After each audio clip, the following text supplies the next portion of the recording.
நான் ஆணையிட்டால் அது நடந்து விட்டால் இன்று ஏழைகள் வேதனை படமாட்டார்.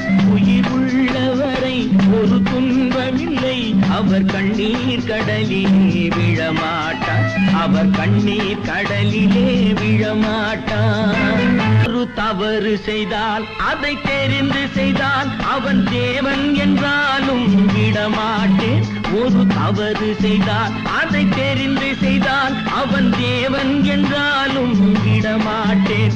உடல் உழைக்கச் சொல்வேன், அதில் பிழைக்கச் சொல்வேன், அவர் உரிமை பொருள்களை தொடமாட்டேன். நான் ஆணையிட்டால் அது நடந்து விட்டால் இங்கு ஏழைகள் வேதனை படமாட்டார். உயிர் உள்ளவரை ஒரு துன்பமில்லை, அவர் கண்ணீர் கடலிலே விழமாட்டார். அவர் கண்ணீர் கடலிலே விழமாட்டார்.